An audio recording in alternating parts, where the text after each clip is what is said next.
Joshua chapters 10 through 12. Now King Adoni-Zedek of Jerusalem heard that Joshua had captured Ai and completely destroyed it, treating Ai and its king as he had Jericho and its king, and that the inhabitants of Gibeon had made peace with Israel and were living among them. So Adoni-Zedek and his people were greatly alarmed because Gibeon was a large city, like one of the royal cities. It was larger than Ai, and all its men were warriors. Therefore King Adoni-Zedek of Jerusalem sent word to King Hoham of Hebron, King Piram of Jarmuth, King Japhia of Lachish, and King Debir of Eglon, saying, "Come up and help me. We will attack Gibeon because they have made peace with Joshua and the Israelites."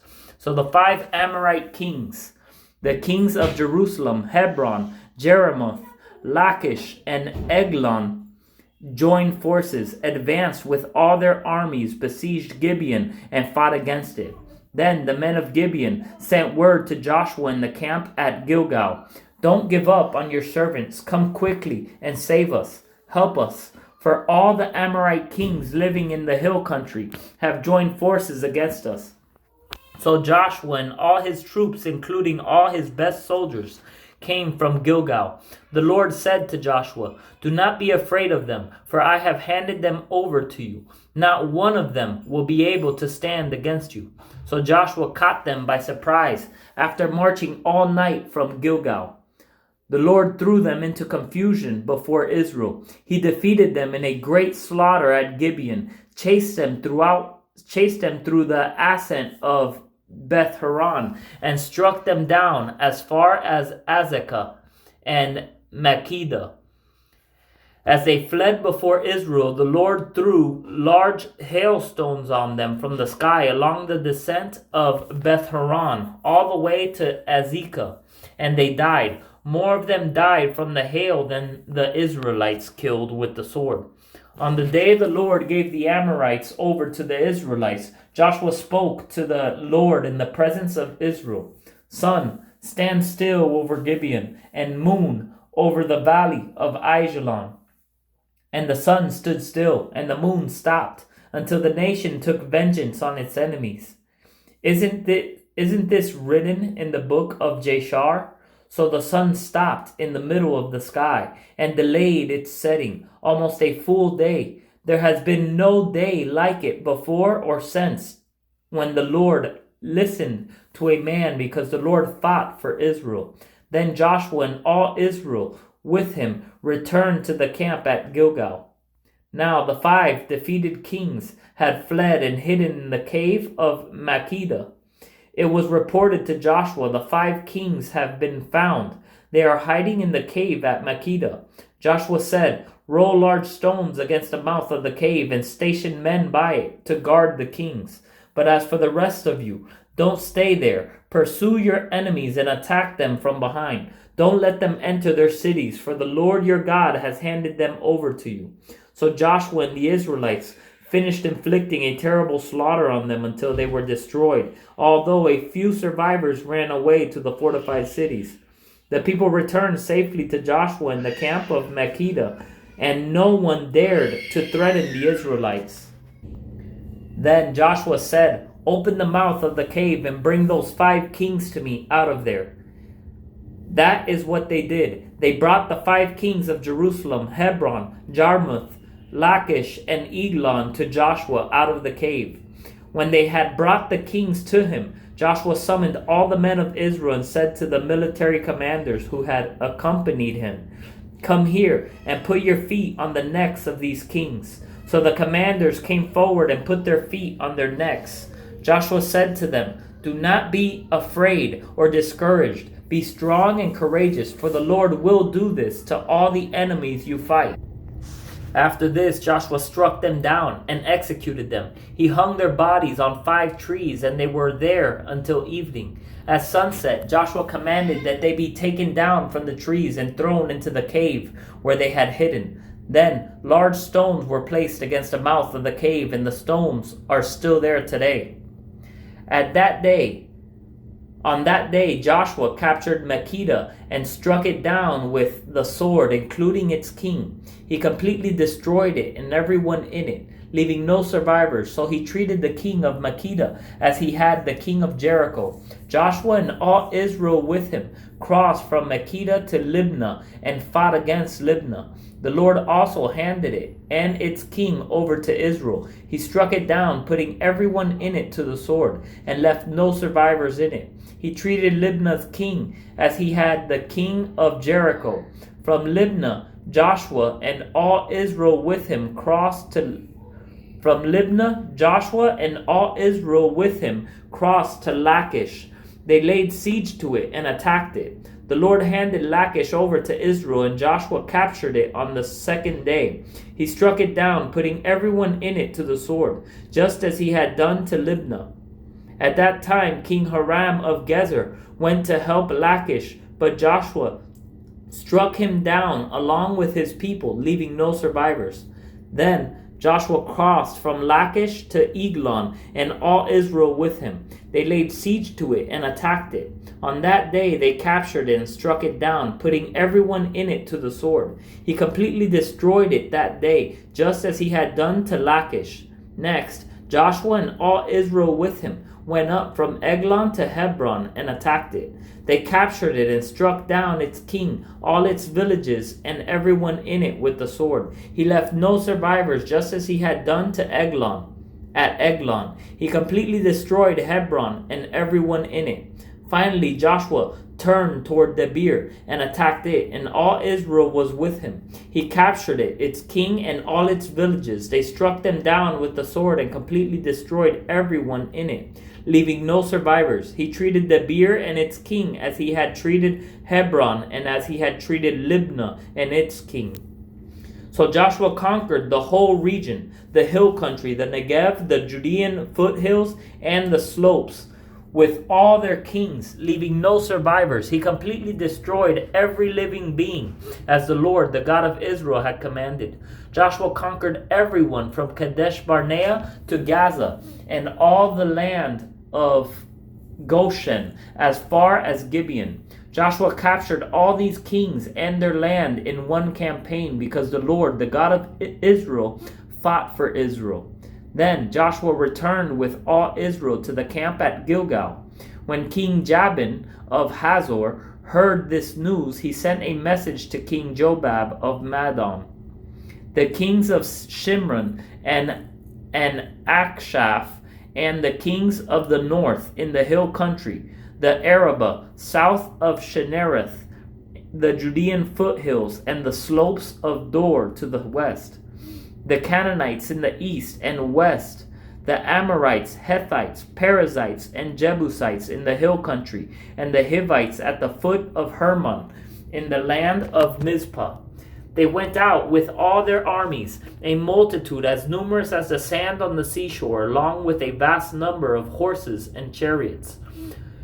All these kings joined forces. They came and camped together at the waters of Merom to attack Israel.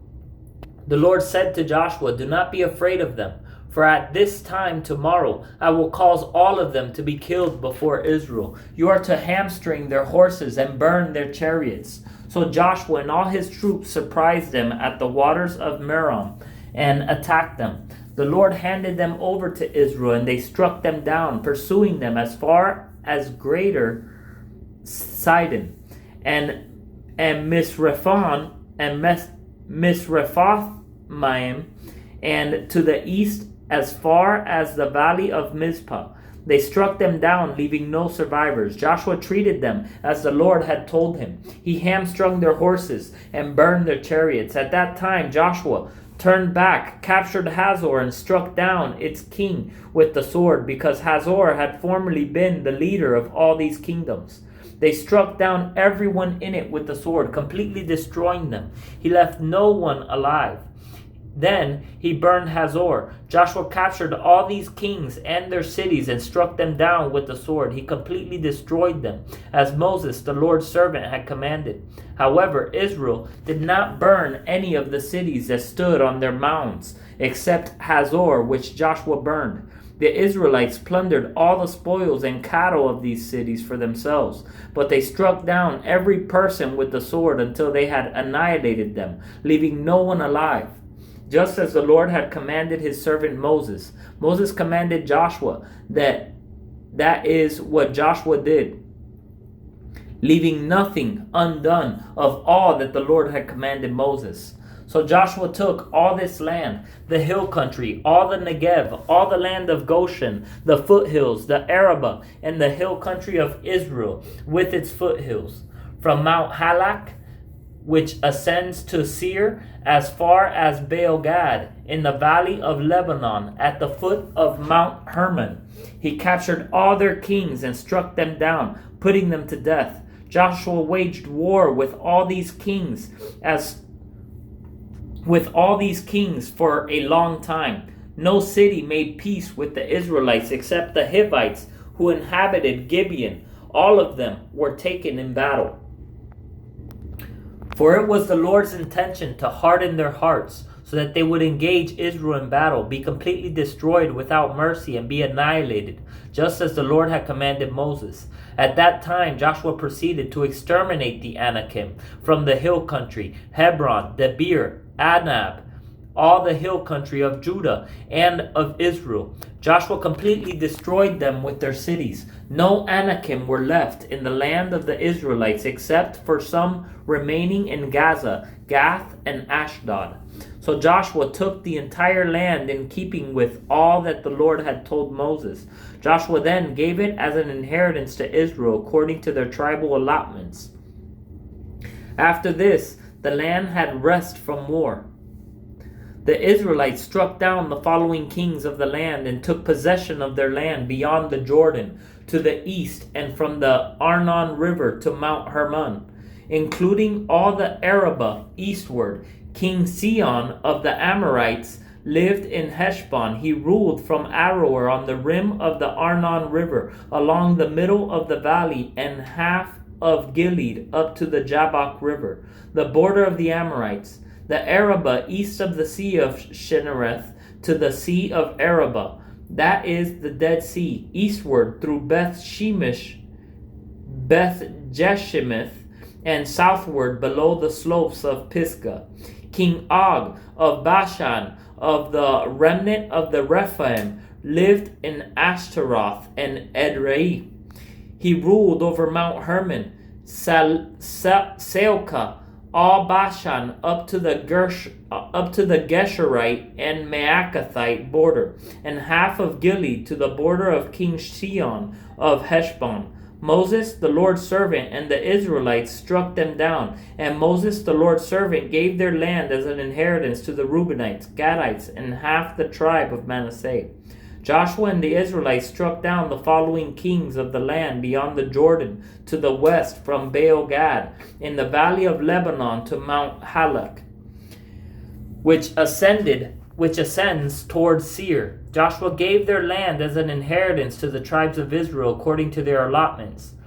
The hill country, the Judean foothills, the Arabah, the slopes, the wilderness, and the Negev, the lands of the Hittites, Amorites, Canaanites, Perizzites, Hivites, and Jebusites. The king of Jericho, the king of Ai, which is next to Bethel. The king of Jericho, 1. The king of Ai, 1, which is next to Bethel. The king of Jerusalem, 1. The king of Hebron, 1. The king of Jarmuth, 1. The king of Lachish, 1. The king of Eglon, 1. The king of Gezer, 1. The king of Debir, 1. The king of Geder, 1. The king of Hormah, 1. The king of Arad, 1. The king of Libnah, 1. The king of Adullam, 1. The king of Makkedah, 1. The king of Bethel, 1. The king of Tappuah, 1. The king of Hepher, 1. The king of Aphek, 1. The king of Lasharon, 1. The king of Madon, 1. The king of Hazor, 1. The king of Shimron, 1. The king of Shimronmeron, 1. The king of Akshaph, 1. The king of Taanach, 1. The king of Megiddo, 1. The king of Kadesh, 1. The king of Jokneam in Carmel, 1. The king of Dor in Naphath Dor, 1. The king of Goyim in Gilgal, 1. The king of Tirzah, 1. The total number of all 30 kings, 1.